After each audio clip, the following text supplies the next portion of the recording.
I'm going to go announce in the Gather chat room first, and then come back and start things off. Cool.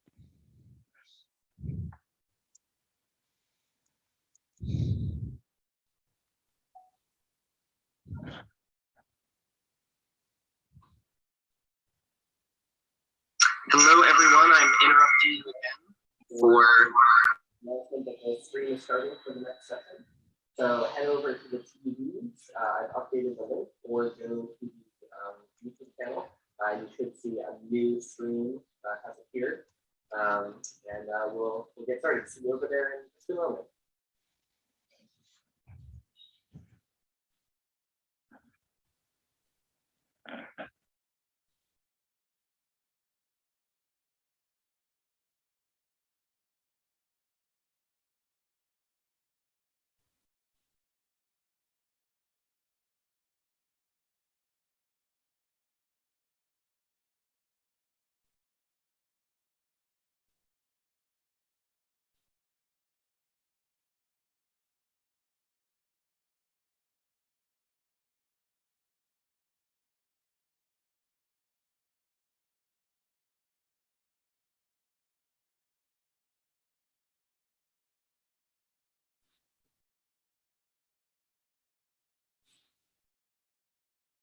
I'm just going to wait just a tiny bit till I can see that there are more people on the stream before we actually start. I'm also going to load up Sage's presentation.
All right, welcome to the last session of RacketCon for the day. We will reconvene tomorrow. Now, today we started at 10 a.m. On the East Coast of the United States, but tomorrow it will actually be 12:30, and it'll be after daylight savings time ends. So like right now, for instance, it is 4:30 EDT. And so we started at 10:30 a.m. EDT, but tomorrow it'll be 12:30 p.m. EST. So the number one thing that you should do is you should go to the website, and the website will automatically look at where you are, and it will change the times to be whatever the appropriate time is for you.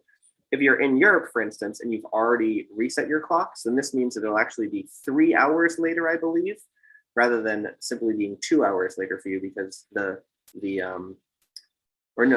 only 1 hour later because it's 2 hours later, but the US has fallen back one, which I think means that it'll be only one more, but maybe it's the opposite.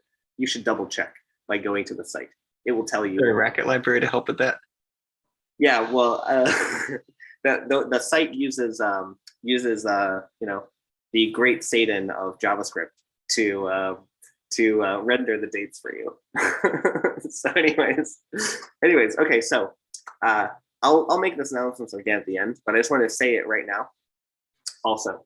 Okay, now today, for this last session, we have Sage and Ben, who will be talking to us. Sage and Ben, will you say hi? Hello. Hello, RacketCon. Very good.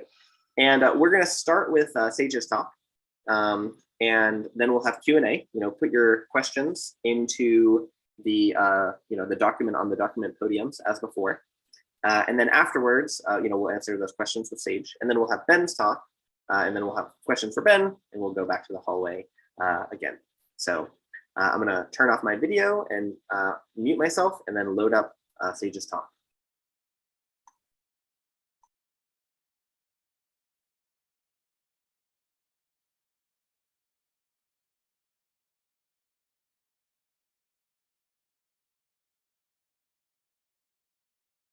Hello everyone, my name is Sage Gerard. Thank you for having me, and thank you for hearing me out. So I'm trying to figure out how to build a Racket-centric operating system using only Racket and system binaries, along with any tools in between. Now a step to that would be to follow Linux from scratch and make a GNU Linux distribution with Racket already installed. On top of that, I want to fully bootstrap that distribution. Now I expect most of you have at least heard of bootstrapping. I'll still do an informal general introduction and wander toward exact benefits for Racketeers. I will talk about one of my own Racket projects to clarify that a little bit. Bootstrapping is a solution to the chicken and egg problem that comes up when you try to write a C compiler in C. The same logic applies to any other compiled language you care to name. The initial compiler is provided either in the source code of another language or as opaque binaries that you choose to trust. What you bring to the bootstrap process is called a bootstrap seed. That can include source code. You use the seed for just long enough until your compiler takes over for its own development. Bootstrap compilers can implement new features in terms of themselves, which adds a lot of confidence to the code's quality. You can then compare the output of your own compiler to the initial compiler and react to any malicious code or other undesirables that may pop up. But this is not a bootstrapping tutorial, this is RacketCon, so I'm going to stop before I start drawing tombstones. Why does this matter? So let's say I run Raco make to get me some bytecode. How do I know that's Raco? How do I know it's not a prank? How do I know that the dynamic dependencies of the C runtime are what they should be? I mean, yeah, I could check the digest of the Racket installer at least, but what if the OpenSSL instance on my host is compromised? I can't compute a digest to protect my computer if my computer was already compromised by what was already installed. To trust my software, it's not good enough to verify any executables I download. I need to verify what I already have. That means reading the source code, then either compiling or interpreting it. Any executables I use to download, compile, and interpret code are also a subject of this Descartian line of questioning. I can repeat it until I have a pile of source code and no way to use it. I think, therefore I am, it almost fits, but how do you get started with that much source code? You still need to trust and execute something, and this relates to the bootstrap seed.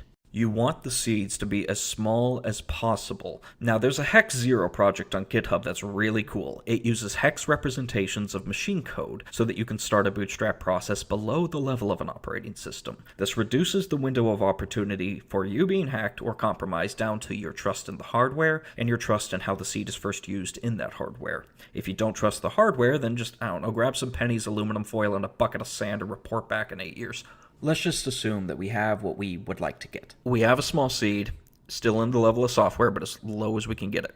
Smaller seeds mean a faster start to a low-level bootstrap and more possible products of bootstrapping. Products like entire operating system images with Racket included. Now you can do all that right now. You can always write a program that generates an ISO file that has Racket pre-installed.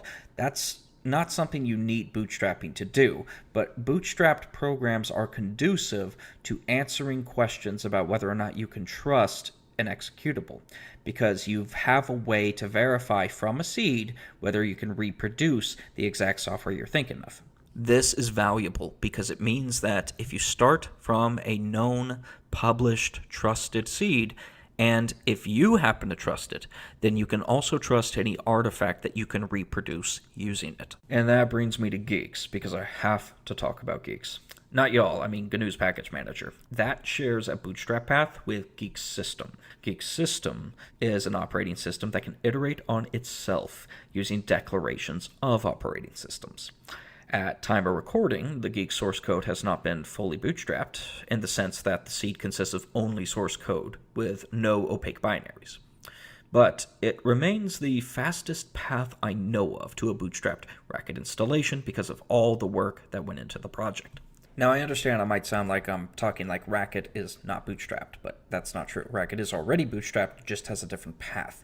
Every Racket VM can, of course, be bootstrapped separately so that a Racket bytecode compiler, for example, is written in Racket. But what I'm talking about is having a bootstrap path leading down to something smaller that we can all use to verify an exact Racket installation. So you just use Guix, right? Thing is, I'm not using it. Nothing wrong with it. I don't think it's really missing anything. I find it to be a masterful piece of software. It's just that I want Racket fully bootstrapped so that it can serve the same domains as the schemes used in GNU software. Now, full disclosure, I have no idea how far I'm going to get with that. This is the kind of project that people eventually drop because there's only so much labor you can do without pay. I do, however, have an incentive to work on it. Now, some of you already know this, but I wrote some software called Zyda that I later renamed to Denshi. It operates at a level just below that of Guix, such that it doesn't take a lot of code in Denshi to replicate functionality you'd find in Guix or even similar software. I did this to solve distribution problems in general and make it easier for me to write middlemen programs that help me fetch data from specific servers over specific protocols or so on and so forth.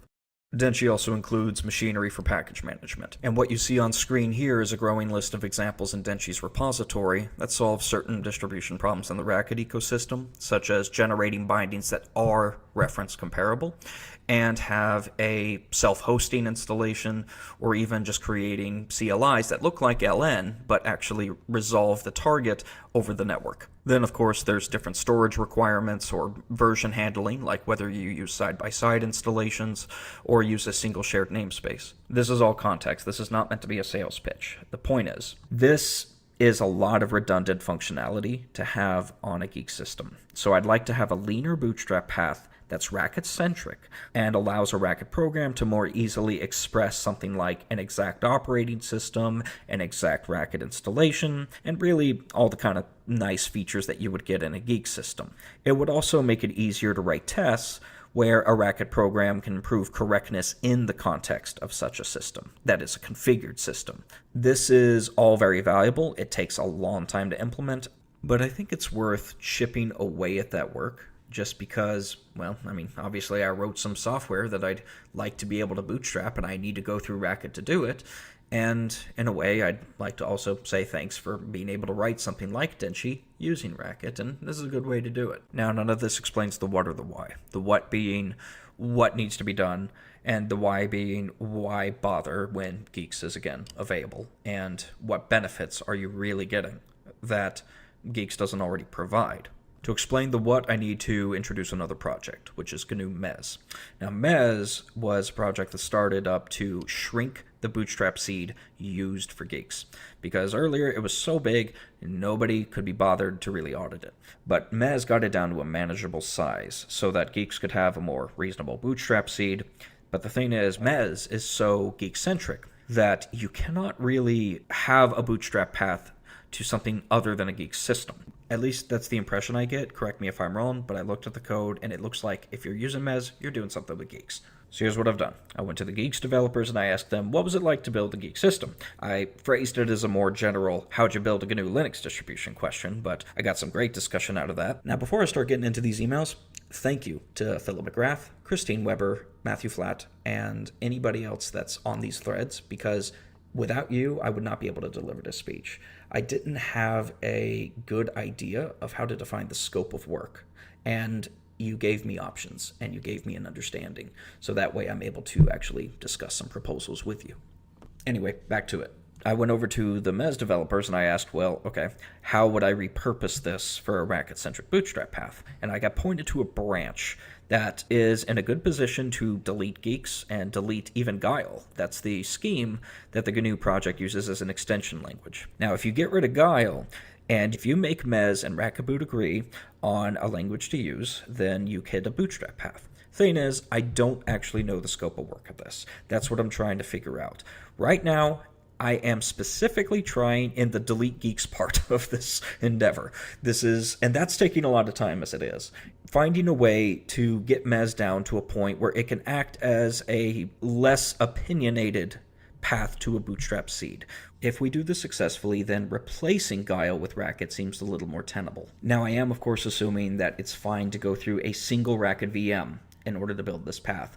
I would hope to use a Bootstrap Racket CS installation to bootstrap the other VMs. I can't comment on the scope of work, and I'm hoping to learn from you all about that as well. So that's the what, but I haven't covered the why. If I'm offering something that is essentially another implementation of features that already exist under GPL license code, then yeah, there needs to be more than that. We all need a little more. So what I think makes this incredibly valuable, that is the effort to bootstrap Racket CS from a lower level, is that, again, your Racket programs can start to express themselves within the context of systems that are not the host. If you can do that, then Racket becomes a vehicle for whole system configurations, and that is work I would prefer to redo in Racket, where you have answers for whole system configuration other than, oh, I made a DSL.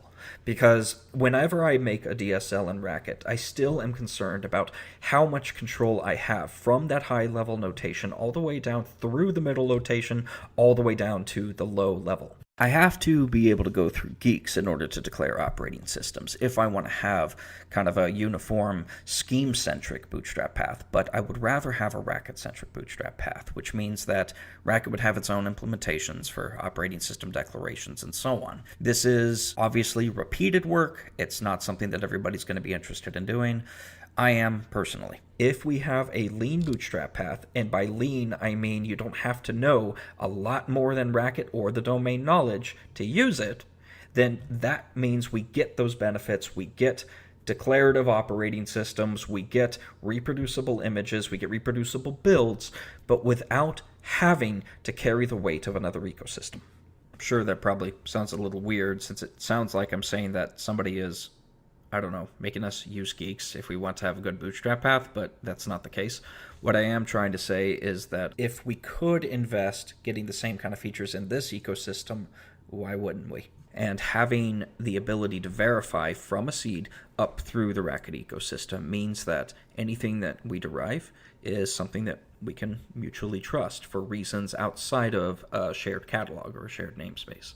I noticed that the Racket installers have never really had official signatures on the download page. Well, if you can reproduce exact Racket installations from a seed, then that gives us a verification path without necessarily needing release signatures. I would still like them personally, but if that's an operational challenge, at least this part of an auditing path can be offered for those who want that additional layer of verification. I can go down a list of possibilities, but really, the core of my point is that I'm seeing a lot of investment in ecosystems that aren't Racket, particularly Guix, in order to make the most of using Racket. That is both a valid and a valuable contribution. I just personally don't want to do it. I've invested heavily enough in Racket that I would like to kind of close the loop and start to configure my systems using it. I don't believe that the kind of features that we would lean on in Guix or even other ecosystems, I don't think that they're that distant because of what Racket is.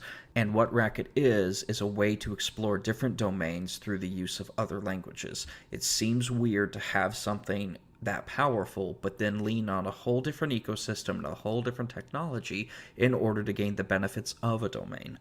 Now that brings me all the way back to talking about my bias, because I can sit here and say, oh, don't use Guix, and still admit earlier that I have software that just operates just under it. I mean, I couldn't be more obvious, so let me explain that a little bit more.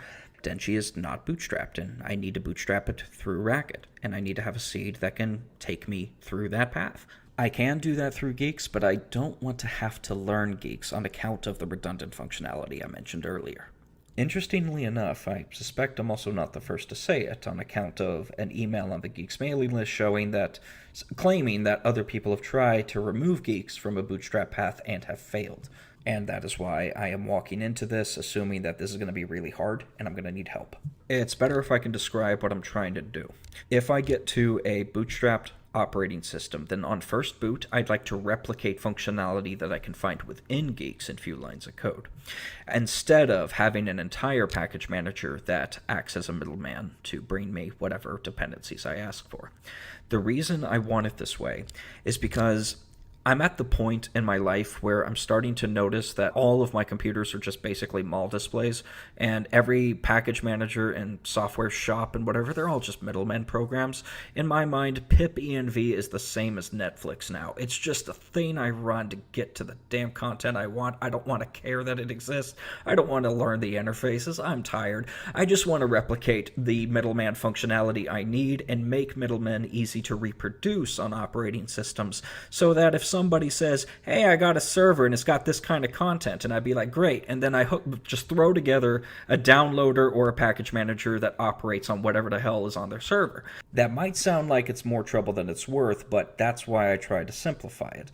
In my mind, every middleman program is one that sets up a transaction between you and some other entity. That's what makes it a middleman. But if you end up handling the receiving side of data yourself and you take responsibility for that, then it means that nothing can extend your system except things that are compatible with your software. That's better for end user consent and consumer rights for many reasons that I don't need to go into here, but I do know that if you have that, it would be great if you could tie that to a bootstrap chain and audit it so that the claims actually mean something. You need something to make implementing the receiving end very easy, to the point that if a user doesn't even know how to do it, they can ask a friend to write it for them as a favor, and it can fit in an email. Since I have to bootstrap using Racket anyway, then I don't really understand why I would introduce Guix when I start writing system-level code in the process. But just because I'm replicating some of the functionality you see in Guix does not mean that the results will be the same. Bootstrapping has very different effects depending on its destination. So what does that mean? If you bootstrap a Guix system, you can use it to bootstrap another Guix system. If you bootstrap a Denchi system, you could either bootstrap another Denchi system or whatever code you use as a package manager. What I need right now is somebody to help me adapt Mes for use with Racket Boot. See, one, if it's possible, because I'm not done, and I still need to hook some things up, but I still would also like to see if we can find an agnostic approach so that if somebody else wants to adapt Mes for their own ecosystem, they don't have to do as much work as we do. Now at this point, I have no sponsorship, and I am not getting paid for any of the stuff I've already done or am doing, so if you work with me, you're not getting paid either. I do want that to change, though. If the scope of work is as large as I'm suspecting it's going to be for the kind of experience I'm hoping you agree would be pretty nice for a Racket-centric operating system, then we're going to need to figure out a way to get sponsorship and make it so that anybody who's working on the project, part-time, full-time, hourly, on retainer, doesn't matter. If they need to get compensated to make it happen, then I would love to find a way to make that happen for them. But that requires sponsorship, and I got to be honest with you folks, I have no idea what that means. I have no idea what it's like to get sponsors for software development, and I would love to learn, but it's very much something I have not focused on because I've already been very heads down on implementation details. But with that, it's time to wrap up. I started by explaining bootstrapping, very briefly, very informally. I discussed some options for bootstrapping Racket CS in particular to the same bootstrap seeds used in the GNU project through Mes. I don't believe this is a reason to use Guix because we can invest in the Racket ecosystem from that point. Ever since I started using Racket, I've been trying to find ways to improve it without necessarily adding more to learn other than Racket and the domain knowledge at play. That, to me, is the best way to exercise language-oriented programming, because once you learn a DSL, you still don't have to learn something other than Racket or the knowledge required to understand the DSL.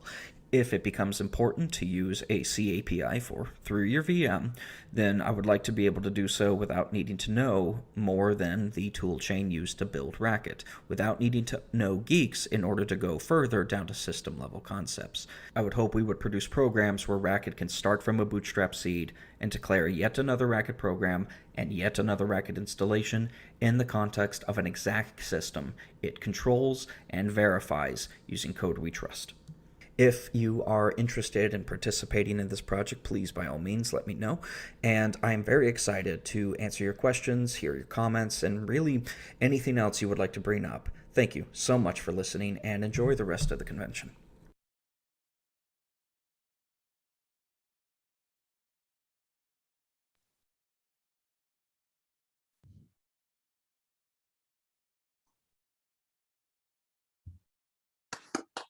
Tap, Shades.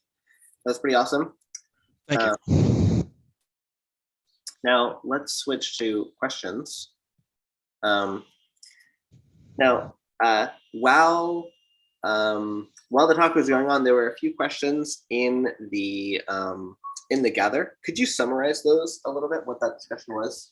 Oh, sure. So Christine had mentioned some information about work that already existed, namely what parts of Mes that, and of course, I'm assuming, Christine, you of course will correct me anywhere where I mess things up. I apologize because I'm just paraphrasing.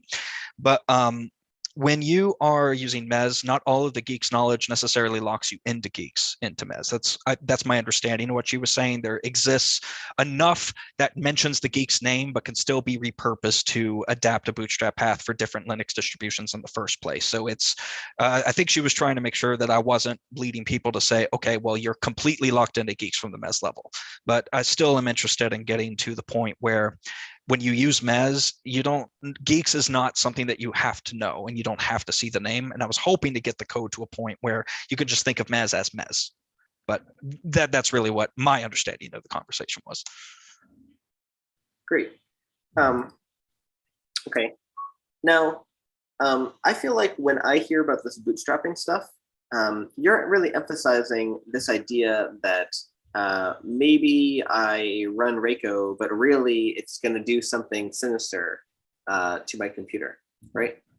So Right. This is really about protecting your digital assets, basically, because you're unsure that the program will really do what you want.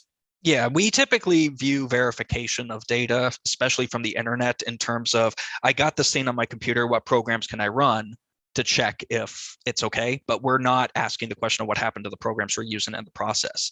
And I mentioned Descartes because you can keep asking that question as you keep questioning the programs on your system. So yeah, the bootstrapping thing is really just, here's the technique you use as a method for verification once, if you can't trust your own digest comparisons or signature verification. Yeah. Now, I read a report about the SolarWinds attack, and one of the things that they did, I'm referring to. Not much. Okay, so I mean, I know that a solar that happens, and it happened, but it's not.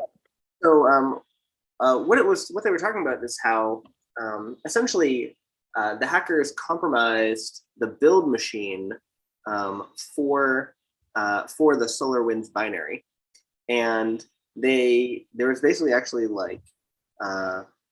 essentially what it was doing was monitoring memory to see when the compiler was running, and then was locking into a particular part when a DLL was being compiled, or it had just been compiled and was about to be linked into an object file was about to be linked into something else, and they would replace that one with a different one, or would add something to it, and that was the root of the attack.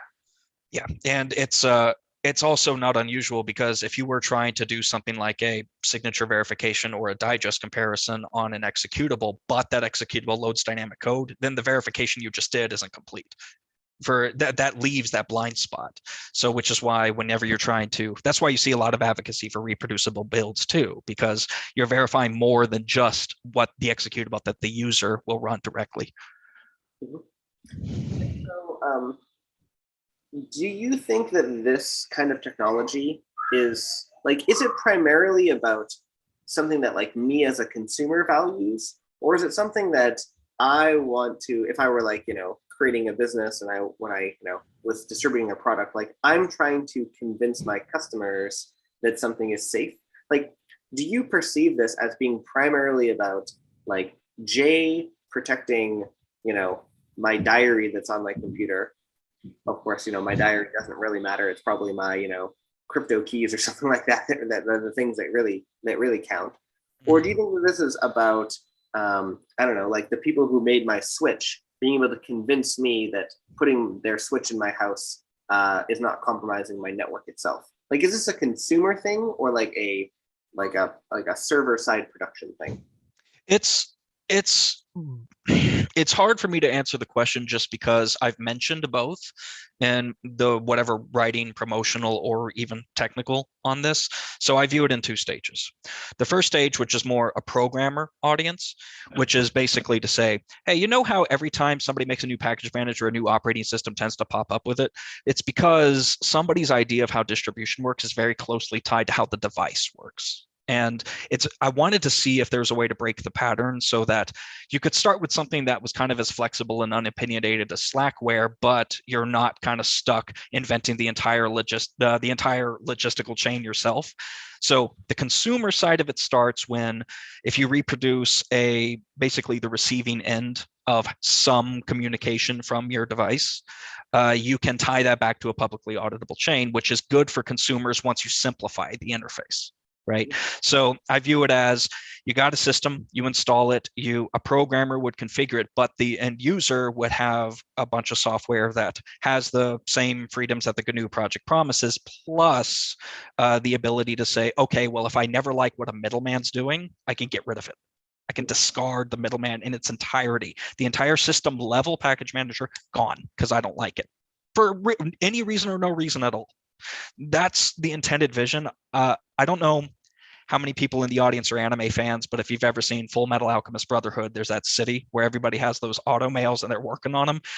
That's my vision for package managers. A package manager is a personal tool. It's something you have. It's not something people give you and handle the shipping and receiving side. I feel like that's a bad habit we all need to break, but that's me.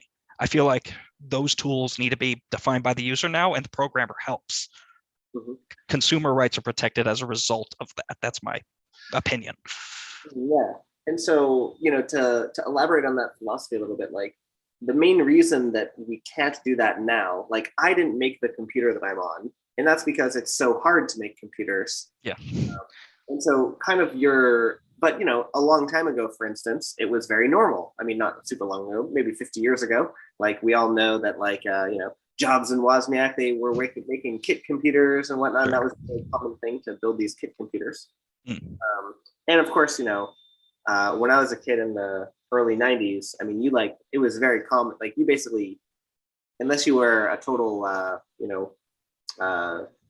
rube or whatever, you would buy your components yourself and then build them. And so anyways, the reason that we don't do that is because it's so difficult. Right. And that's a way to describe what you're doing. You're trying to make it so easy to be your own package manager that it is now feasible to do that.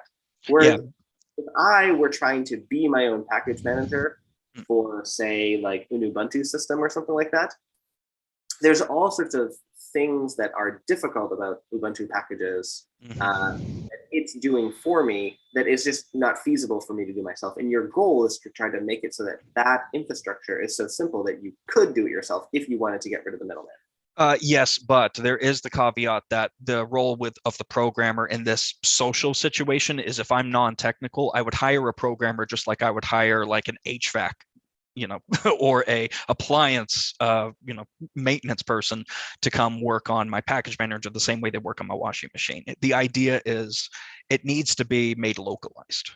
I think that the model of having the consumer depend on the ethical code of a community has worked for a while, but now that we have tens of middlemen programs on our systems, there needs to be more. I'd like to see better controls for the consumer and have a better path. And I think bootstrap path, hire, whoever you trust and throw up the interface you'd rather see. Those are all things that need to happen that are very difficult to do right now. I see. Okay. Now, one of the questions that people typed in the chat is, how does this relate to like historical weird computers, like the Lisp machines, or another example that I would use would be like, Inferno and Plan 9, where they had very different ways of thinking about building an operating system and distributing the software. Like, how does this relate to kind of precedent in the OS world. Are you familiar with that, or do you have any like? I am not. In fact, I should go ahead and manage expectations here and say that this is my foray into the OS research. So I've heard the name Plan 9. That's as far as you'll get with me on that. This is all very much everything I'm saying here comes from the motivation of, okay, well, I built this thing I'd like people to use, but I can't in my right mind suggest people use something like Denshi in production because I don't have a bootstrap path that people can use to verify it. To me, that's part of completeness. And finding a way to do that has led me down this path. Now, what is it that makes this project a good fit for Racket itself? Like, and I both mean as a tool to implement what you're working on, and Sure. as like a target for something that you want to verify. Well, so how would I put this? I think it might be easier to understand that in terms of a concrete deliverable. So say if we had a POSIX compliant Racket shell such that the only extension of the shell is a Racket powered evaluator where you can switch the reader extension you use between interactions, for example. All your scripts would still work. But the premise is if you had a POSIX compliant shell and everything was in the Racket runtime, that's great. But all the same questions come up. How do I trust it? Where does it come from? Right. And that all those same challenges of how does the operating system design and all that play into it. So I'm trying to get to that state where I can say, here's an OS. You don't need to know anything other than Racket and how to build Racket to visit this part of the build process. So the focus on Racket is twofold. One is I wrote it in Racket, so I'm kind of stuck there. And two, the other is, well, if I already am entertaining an audience of Racketeers, there is kind of a mental block, I think, that comes up when you introduce another ecosystem and say, hey, you can do this, but you have to leave this community and operate on it, which is fine, but I think that for some people it's easier than others. And for me, it's actually difficult because whenever I leave one ecosystem after I've invested so much time in a language that's as flexible as Racket is, my bias is toward, well, how can I do this in Racket as opposed to how do I make Racket glue correctly with the other ecosystem? Because typically the glue tends to get the glue has to handle all the subjective stuff, more or less, and that can be tricky. Interesting. Now, for one last question, and this question is kind of, please make up a number. If you were to estimate, how much more work there is in this project, are we talking like, this is boy. that you're setting off on, or is this like a summer project? You know what I mean? Oh, God, no. If this is done well, this is not summer. This is so my my experience has told me don't be optimistic with estimates, but especially with something of this scope. So my hope is to recruit at least one person to help. But the idea is that if you have an operating system, I assume that the scope of work would be the scope of work for building the distribution itself, plus the scope of work for building the thing that generates the images of that distribution, plus the scope of work for connecting the bootstrap path you want to use, plus the scope of work for deciding what system packages go in and how we know to trust them and who's going to sign them. And this is years. I feel like it's years. Okay. Well, I think that it's going to be really exciting to see your progress, over time as you go down this path. And hopefully we've, advertised your project enough to recruit some Racketeers who are excited about this sort of thing. And thank you for giving me the chance to talk about it as always. Yeah, totally. All right, cool. Well, thank you, Sage, again. We're now going to switch over to Ben's talk, which I'll get ready right now.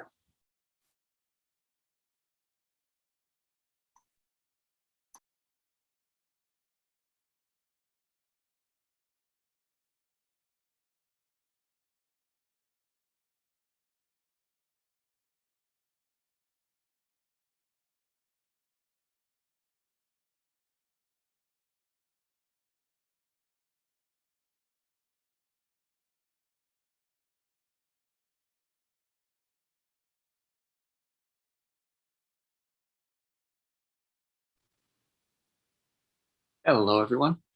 My name is Ben.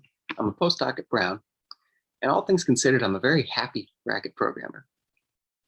I've got to admit, though, there are some times days and sometimes weeks when programming feels like a big struggle against different error messages. So with these ups and downs in mind, I've really enjoyed the summer events that we've had for the past 2 years. They're a nice chance to unwind, pick up a small project, and come away with something rewarding. In 2019, we had the standard picture competition. In 2020, there was the Quick Script event looking for different ways to engineer Dr. Racket. And so for 2021, I was glad to co-organize with Stephen a Syntax Parse Bee that I want to tell you about today. The rules for the Bee were simple. We were looking for any sort of macro as long as it used syntax parse one way or another. And now, without further ado, let me tell you about some of the wonderful entries that we received. First, have you ever wanted extensible recursive functions? For example, maybe you'd like to have interpreter 0, which can evaluate numbers and arithmetic expressions, nothing else. Then later on, make a second function, interpreter 1, which adds a case for multiplication and then falls back to interpreter 0 for the rest. This kind of thing is possible in plain Racket. I mean, with enough lambdas, anything is possible. You can make your own fixed point combinator, carefully define the functions, and then carefully apply the functions to tie everything together. And this works out. But with the macro here, define extend, things are much simpler. First, interpreter 0 is the match code that we've always dreamed of. There's one case for addition, one case for numbers, and nothing else. Then interpreter 1 extends interpreter 0, adds a case for multiplication, and then falls back to 0 for the rest. Very nice. The next entry here deals with some new notation. So as you know, if you have an object H and you'd like to call a method, you need to type in a few keystrokes. Open paren send, H, method name, arguments, close paren. And similarly for vectors, when you want to read from a vector or write to it, you need to call vector ref and vector set as appropriate. With a macro, this can be cleaned up considerably. So our method call is now h.run. And for the vectors, we have this underscore notation to do a reference and the colon equals to do a write. On a similar note, another entry dealt with a syntax for hash tables inspired by JavaScript. So on the left, we define a table with 3 items inside. Then we give names to 2 of the items and define a second table with everything else, missing those first 2 items. This all works, but it's much cleaner here on the right with the help of a JS extract macro. JS extract takes a schema for what names to define and how, and then it does in one line what it took us 5 lines to do on the other side. And I should point out that this JS entry also has a second macro involved to deal with dictionary creation. So there's 2 sides of the story, cleaner ways to make a dict and cleaner ways to pull things out of it. Now another one that I just couldn't resist, pirate 4. On the left, we have a normal call to and map. First, we give it a function function expects 2 arguments, and I've left out the function body. And then we have 2 lists. Because the function takes 2 arguments, we need to give it 2 lists, and then and map will go through and apply the function pointwise. Well, with the pirate 4 macro, you can write this whole thing in a much more convenient way. Pirate 4 uses and map as a kind of combiner. Then it takes a spec for what names to give the different elements of the lists. And then down where the dots are, that's where you'd write the function body. So it's a very interesting way to think about higher order function application. You should try it out with other functions besides and map and see how it works. Now, so far we've talked about several macros, but I haven't shown you any. We're going to fix that in a minute. But first, I need to make a confession. Now, I've known for a few years now that syntax templates in Racket support these 2 forms, tilde question mark and tilde @ sign. But for the longest time, I was lazy about learning what they do and how to use them. So I was really hoping with the Syntax Parse Bee that I'd get an example or 2 to show me how they work. And of course, I wasn't disappointed. First, here's an example that uses tilde question mark. On the left, we have normal Racket syntax for defining a few values, right? A few definitions. First, you define X, then define Y, one name at a time. And the second one uses define values to define 2 things at once, quotient and remainder. On the right, we have a nice macro to clean this up, define star. It takes in a sequence of identifiers and values, or parenthesized, a few identifiers, and then an expression. Okay, so the define star on the right is a nicer way of writing the defines on the left. Here's the macro definition for define star. On top, there's the pattern. What kind of input does define star expect? And the pattern says, well, I'm looking for either an identifier and an expression, or I'm looking for a sequence of identifiers and an expression. Down below, we have the template. And the template says, we're going to do a sequence of things, and then depending on what our input was, we'll output one of two things using this tilde question mark. If we're in the first case of the pattern, and both ID and expression are defined, then we'll do a simple define. And if one of those attributes isn't bound, we'll do the define values instead. We must be in the other case. So give me a define values with a few IDVs and the expression. So tilde question at the bottom mirrors the or at the top, and this whole thing is very nicely done. Second, we have an example with tilde @ sign. On the left is a normal call to string trim. We give it a string, and then because we want to trim both sides, we give it the left and right keywords, and we have to say true. We do want to trim on the left, and we do want to trim on the right. On the other side, we have a simpler way of writing string trim, and this is enabled by a macro that overrides function application. So the trim on the right, you supply the keywords left and right, and those keywords by default take on the value true. Here's the main part of the macro that gets the job done. The macro's pattern expects a function, a sequence of non-keyword arguments, and then a sequence of keywords. And behind the scenes, those keywords may or may not be followed by a value. Down below in the template, we expand to a normal Racket app, function f, all of our mandatory arguments, and then we use this tilde @ sign to splice things in. If we have a keyword, it splices in the keyword key and the keyword value one after another. And otherwise, it expands into nothing. So tilde @ either gives you a sequence of things or gives you an empty sequence, which is just what we wanted to make a nice function call at the end. So I hope that gives you a taste and gets you excited to look at all the other entries, because like I said before, we got lots and lots of excellent ones. Here's a bird's eye view of all the different macros that we received. You can find these in their original form over on the Syntax Parse Bee repo here. Everyone submitted an issue with their contribution. And you can also find them in a rendered form up on the Racket docs. There's a package, Syntax Parse Example, which has all these examples up on one page for easy reference. So I would definitely encourage you to take a look, browse the examples, and it's a great way to learn how to do macros. There's something for everybody now inside the collection. Oh yes, and naturally, the Syntax Parse Example repo is open to submissions. So any time of the year, you can sit down and have fun making a macro and then send it in and join the gallery. The one thing that you'll miss out on, unfortunately, is the wonderful prizes that we had this year. We had printed commemorative macro pillow stickers to celebrate the Syntax Parse Bee. So for those of you who haven't heard of the macro pillow story, the legend is that in the Northeastern Programming Lab, there's a desk with a pillow on it.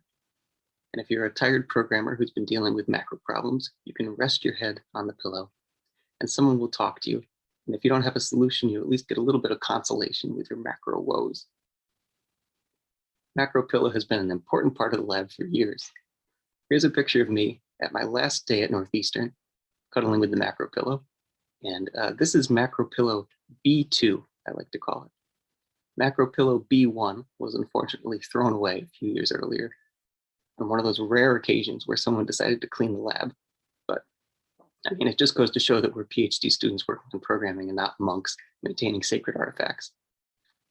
I don't have any pictures for older macro pillows.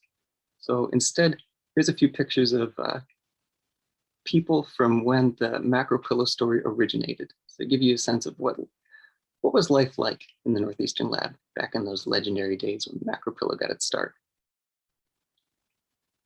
Here's a slide with all the important links in one place.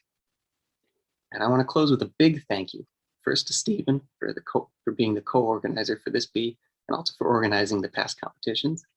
And a big thank you to all the participants who contributed all the macros that we got to see. Thank you very much.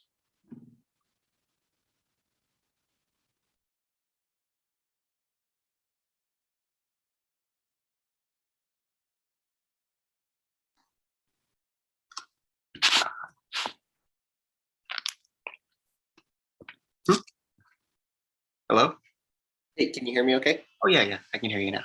Very good. Okay, so everyone wants a pillow of their own. Oh, go to collage.com. That's where that macro pillow B2 came from, right? Collage.com. Very good. Very good. Now, you're kind of giving a report, so there aren't really the same kinds of questions that there have been for things in the past, which is understandable. But I want you to speculate about what the contest and funding game should be next year. Well, I'd love to see another picture competition. That was a lot of fun. I think it would also be great to have a scribble competition with different renderers, maybe for HTML or for PDF. That's a good idea. I mean, the possibilities are endless with Racket. We could have a DSL competition. Yeah. I really enjoyed the advent of code things that happen every year. And I think that it would be very interesting to collaborate together to try to make an advent of code where using Racket was like this special sauce that made it like easy or possible, where you would look at these problems, and if you were a peon who could only program in C, then you would just like recoil back in fear that it would be impossible to do. Yeah. But there would be some really cute, Racket concept that would be elucidated by doing each one of the projects. Like this is less like a contest. It's more like a really cool learning experience, like to try to teach people, for example, DSL design through some really beautifully crafted projects. Yes, so everybody submits 1 day's worth of puzzle, and it's this little pearl where you can learn part of Racket. I like that. Yeah, I think people have talked about how it would be cool to make a GUI easy contest, because that GUI. I mean, I don't want to single out one particular talk as being the best or whatever. I'm not saying that it was the best, but I think that is going to be a game changer for people making little desktop apps and GUI applications, because it's just so easy to do. It's almost like the picture competition, in the sense that the picture competition is all about, in my mind, showing off how beautiful and elegant the algebraic image libraries are, and that GUI thing is kind of doing the same thing for GUIs. Yeah, and it's just an easy way to get started. You have the motivation to try something new. Yeah, absolutely. Well, cool. Well, thank you, Ben, for giving this report back on this, and for being involved in the contest. Now, history has been made actually in the last 13 seconds, because this is the first time that a version of Racket has been released during RacketCon. So 8.3 is now available for download within a few seconds ago. So that's very exciting. And let me drown you all with a few details about what's going to happen tomorrow. So as I said at the beginning, we will reconvene tomorrow 2 hours later than we talked today. However, there's also the daylight savings time, so make sure that you pay attention to when exactly 2 hours later is, wherever your time is.